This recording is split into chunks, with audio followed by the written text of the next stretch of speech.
All right, everybody, welcome. This is Ian from Murderdrone, and we're going to be talking about a brand new album that just came out that it wasn't on my radar until I decided to do a little bit of a discussion-oriented, formatted album review style YouTube. So this is the first video. Thank you very much for tuning in.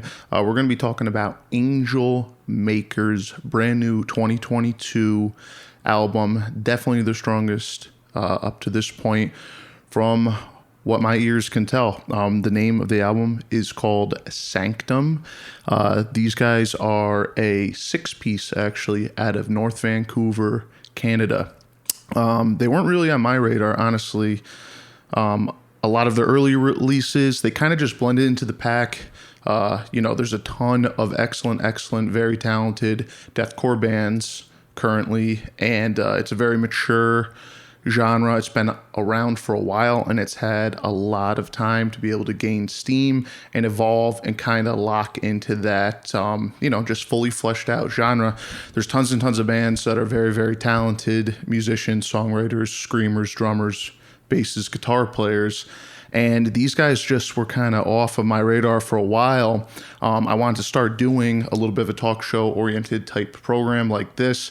And I figured let's talk about an album and let's pick something that I hadn't necessarily would have regularly listened to, I did scroll past a lot of their albums on Spotify. I listened on Spotify. I saw their album covers. I gave a couple of them a try every now and again, but just never really grabbed me until this album. Honestly, I said, I'm going to give it a great shot. I listened to it probably 6, 7, 8 times, Sanctum by AngelMaker, and it's really a really well-polished deathcore record.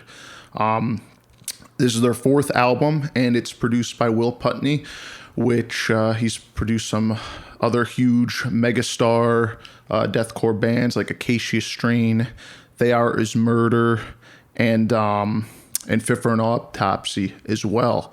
And this record, I was super pleased. First thing that hits you in the ears, obviously, for me, is the production of the album. Now, I've been trying to learn a little bit more about production, so my ears aren't super developed as much as others out there. But that being the case, super tight production, and I'm so pleased to be able to hear every instrument and vocal super clearly, and you can just always tell what's going on.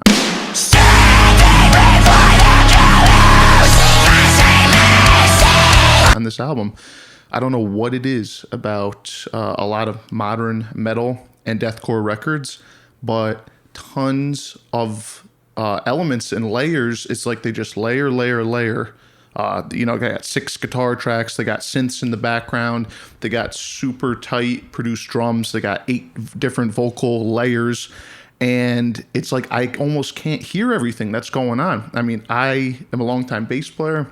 I also have been playing guitar for about a year now. So I got a pretty good grasp on the string section, and it just breaks my heart every time there's, some awesome riffage going on, and you could tell that it's going on, but it's just buried kind of in the mix. Like, I want to be able to hear all the articulation, every pick stroke, every finger stroke. I want to, and, when I listen to a record, I picture kind of, coming from a musician's perspective, I picture what is that musician doing on their instrument right now, kind of what's it look like as they're playing it. That's just how I listen. Same thing with the drums. When the drummer's playing, I kind of picture what are they doing behind the kit. But when everything is just buried and layers, caked on, it's almost too much. And I just can't dig in to the different elements. This album, they have 2 vocalists, so we'll jump into that in a little bit. But you can hear both beautifully, super articulate. I pulled up a copy of the lyrics of the album and read through them as I was listening, and you could hear everything beautifully. The drums are more of a super compressed, obviously quantized, kind of deathcore standard.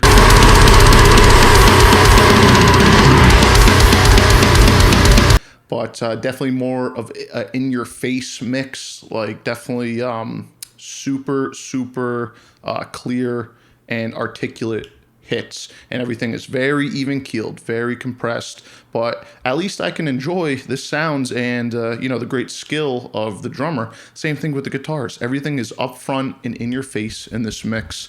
The bass is there. It has a great tone. I wish they kind of I don't know, maybe feature the bass player a little bit more. But the production is just great, and I was very pleased. Very easy to listen to record. So we'll jump into the vocals. These guys are a 6-piece, so they got 2 guitar players, drummer, bass, and then they have 2 vocalists, which I am a fan of a lot of bands that do have 2 vocalists. Despised Icon, Volumes, but the 2 vocalist dynamic never really did much for me. Viljaharta, one of my favorite bands, 2 vocalists at I don't know if they still utilize 2 vocalists, but at least when their debut came out, they had the 2 vocalists going on, and it just didn't seem necessary to me. They weren't like, there wasn't enough vocals there where I was like, oh, they need 2 vocalists to properly perform this and to flesh it out. With AngelMaker, these guys slay. They could each individually be the front man of their own band for sure. They both, it's not like one does highs and one just does lows. They both have incredibly dynamic ranges, and they utilize all the modern metal techniques. But it's just really impressive. Their call and response type, vocal style.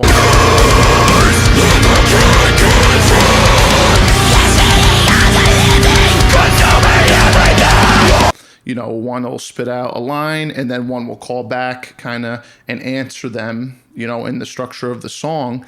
And it just works really well. And especially talking about production, what I love to see is a band, hey, we want to have a couple layers of vocals on this song. I think it would be, thicken up the vocals a little.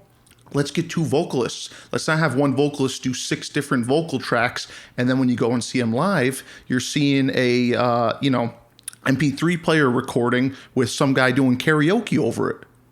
Because there's so many different vocal layers. These guys, they want to have more layers, so they add more members of the band, which is something that I want to see a lot more of, honestly, in the metal community. Everything's kind of going towards computerized and production. I mean, a producer, whether or not the band produces themselves or they go to somebody, it's like always been that the producer is kind of like the unseen member of the band. But these days, it's almost like you have to have like a guy with dubstep production skills to produce a modern sounding metal record. And that's just kind of a turnoff for me. A lot of bands have kind of pushed me away. I don't mind something sounding produced, but don't have 10 layers when you only have 4 people in the band. Or don't be a symphonic deathcore band. Not going to name names, but don't be a symphonic deathcore band and you don't have a keyboard player. I mean, just get a damn keyboard player. What's so hard about that? It just, to me, it takes away from the live experience, because I listen to the album and I hear this huge, expansive album. And obviously, when you go see a band live, it's going to be a little bit different. But I don't want to listen to a band and it has 17 different keyboard layers. I'm like, oh, wow, this is going to be awesome. This keyboard player is shredding. Then you go see them live and they're a 3-piece. I'm like, what's going on here? And no one's playing keyboards. So these guys, they want to have 2 vocal layers. They get 2 vocalists and they both crush. As far as the guitars go on the album, excellent riffage, excellent lead work too. Very pleased that they have some nice, tasteful leads.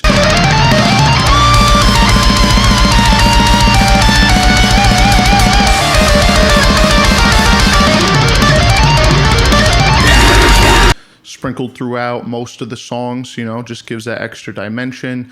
The solo work is very tastefully, the guitarist tastefully selects his notes. He's very good at selecting his notes through the solos.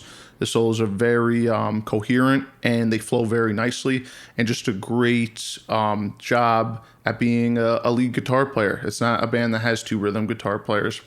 I'd have to see if the guitarist, if there is a designated rhythm and lead guitar player. I think there is, but I'll have to do a little bit more research on that. But definitely distinctive lead lines throughout the record. It's not just a riff salad, as people like to say. There is definitely some dynamic layering in the guitar work. Now, as far as the riff styles go, I'm talking, they describe themselves as melodic deathcore.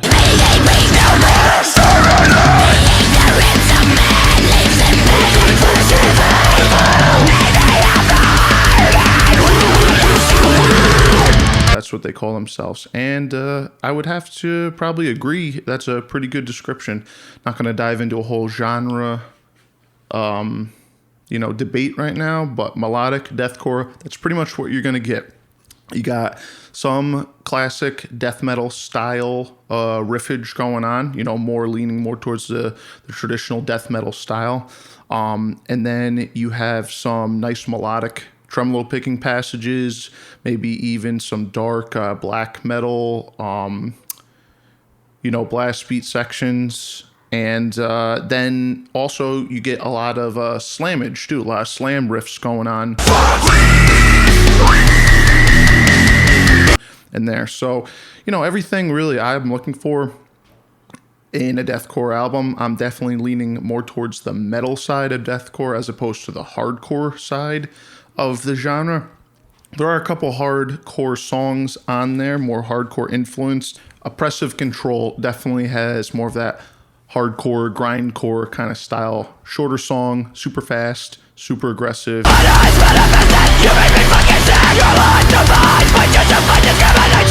More of a hardcore style, but it's nice to throw it in as a change of pace. But I say most of the content is going to be slam, deathcore. It's going to be slam, death metal, and a little bit of black metal sprinkled throughout. As far as the riffs go, a lot of them are very catchy riffs. I just wish the songs were arranged perhaps a little catchy. There's just not a ton of hooks that jump out and like, whoa, like what a riff, like that you can hum back, A lot of impressive riffs, a lot of riffs that are nice to listen to. Not a lot that stuck with me. Probably the best song on the album for me would be called The Wait. It's towards the last quarter of the album. Definitely more of their ballad, more of your ballad type song. Starts off slow, builds up, big crescendo at the end. But that song definitely stuck with me. Definitely something I would add to like the top metal banger playlist or, whatever kind of playlist you guys like to make. But that one stood out to me. Overall, though, very articulate guitar playing. Very, very good. I think very Carnifex, kind of more of a modern, younger Carnifex sound is, I would say draws a good comparison to that. As far as the bass goes, the guy hangs right in the pocket. I think he plays his Ernie Ball 5-string Music Man. He keeps up thick, crunchy bass tone, typical modern metal kind of bass tone. It's got that little dangle, crispy top end that's kind of more grindy, fits in with the guitars. And then it's got a thicker low end. Not super in your face in the mix. Definitely noticeable on some of the more dynamic songs when the guitars are playing more up high and he's kind of cruising along with the drums. Would have liked to see a little bit more utilization of the bass in the songwriting. In the song Effulgence, they use the bass very, very maturely. And this is where songs like this is kind of where you could see AngelMaker maturing in their sound and their songwriting process.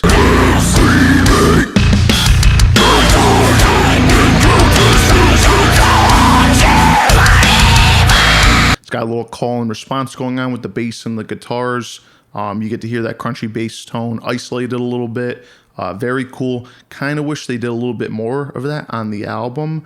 There is some songs like The Wait that does have some big more open spaces where the bass could definitely shine a little bit more. But overall, great performance on the album, super tight, and happy to hear the bass in the mix. Being a bass player, you could definitely hear all the bass lines that they're playing. The drums, I would say, super, super tight. Like I said, super tight, super in your face. Very technical. He's got all his beats down. He's got his blast beats. He's got his death metal blast beats down. He's got his bomb blasts. He's got his black metal kind of, I don't know if it's halftime or third time, where emphasis on the third note. He's got all his beats down. He's got his double bass. He's like a machine, definitely super quantized and produced drums. But I did catch a couple live videos of them, and just as good live. So, I would like to see, again, just a little bit more, don't be afraid to experiment, kind of. I feel like he just kind of has this copy-paste deathcore drum beats. There are some times where he does step out of his box a little bit and try something different, and those really shine through. And I feel like that's kind of, I'm repeating myself a lot, but overall on the album, just a great, great mature sounding deathcore album. I listened to some of their earlier material too in preparation for this discussion, and there's definitely a clear evolution. Each album, they're definitely becoming better songwriters, better musicians, but I just want to have them lean into the songs that kind of make them a little bit more unique. But yeah, overall, I would say definitely check out this album if you're a fan of deathcore. Some super epic melodic tremolo riffage going on the guitars. Got all your blasts, your double bass on the drums, nice thick bass guitar, and then you got your two vocalists going back and forth. They do a great job. Definitely a band to keep an eye out on. If I might make a prediction, their next release, of course, we're looking ahead. They just pumped out this album. Definitely a lot of miles you can get out of this album. I listened to it a few times. I'll definitely listen to it again. But I would say their next album might be like their boom onto the scene album. So AngelMaker from North Vancouver, Canada. Check these guys out if they're coming through your town live. Go check them out. They're awesome, talented band. But thanks for tuning in, guys. This is Ian from Murderdrone signing out. Pizzle.